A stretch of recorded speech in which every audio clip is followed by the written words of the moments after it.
So Yadgir DYSP ವಿಜಯಕ್ರಾಂತಿ ಹುದ್ದೆಗೆ ತಡೆಯನ್ನು ನೀಡಿದ್ದಕ್ಕೆ ಅನೇಕ ರೀತಿಯಾದಂಥ ಟೀಕೆಗಳು ಬಂದಿತ್ತು. ಅಲ್ಲಿ ದುಡ್ಡಿನ ಆಮಿಷ ಅದು ಇದು ಎಲ್ಲ ಬೇಡಿಕೆಗಳೆಲ್ಲ ಕೇಳಿ ಬಂದಿತ್ತು.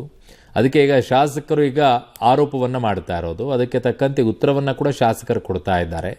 ಮಾಜಿ ಶಾಸಕ ರಾಜ್ಕುಮಾರ್ ತೇಲ್ಕೂರ್ ಆರೋಪವನ್ನು ಮಾಡಿದರು, ಚೆನ್ನಾರೆಡ್ಡಿ ಪಾಟೀಲ್ ಅದಕ್ಕೆ ಉತ್ತರವನ್ನು ಕೊಡುವಂಥ ಕೆಲಸವನ್ನು ಮಾಡಿದ್ದಾರೆ.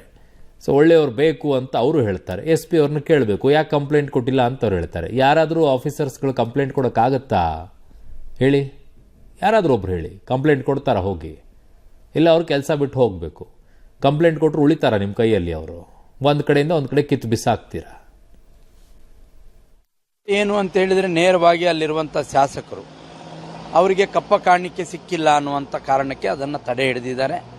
ಮತ್ತು ಇವರು ಮೊದಲನೇ ಬಾರಿ ಡೈರೆಕ್ಟ್ DYSP ಹುದ್ದೆಗೆ ಬರ್ತಾ ಇರುವಂಥ ಕಾರಣಕ್ಕೆ ಅವ್ರ ಮಾತುಗಳು ಕೇಳ್ತಾರೋ ಇಲ್ವೋ, ಅವರ ಹಿಂಬಾಲಕರು ಮಾಡುವಂಥ ದರೋಡೆ, ಕಳ್ಳತನ, ಕ್ರಿಮಿನಲ್ ಕೇಸ್ಗಳು, ಕೊಲೆ, ಸುಲಿಗೆ ಇದಕ್ಕೆ ಸಹಕಾರ ಕೊಡ್ತಾರೋ ಇಲ್ವೋ ಅನ್ನುವಂಥ ಒಂದು ಭಯದಲ್ಲಿ ಮತ್ತು ಅವರಿಗೆ ಸಿಗಬೇಕಾದಂಥ ಕಪ್ಪ ಕಾಣಿಕೆ ದೊರೆತಿಲ್ಲ ಅನ್ನುವಂಥ ಕಾರಣಕ್ಕೆ ಅದನ್ನು ತಡೆ ಹಿಡಿತಕ್ಕಂಥ ಕೆಲಸವನ್ನು ಅಲ್ಲಿನ ಶಾಸಕರು ಮಾಡಿದ್ದಾರೆ.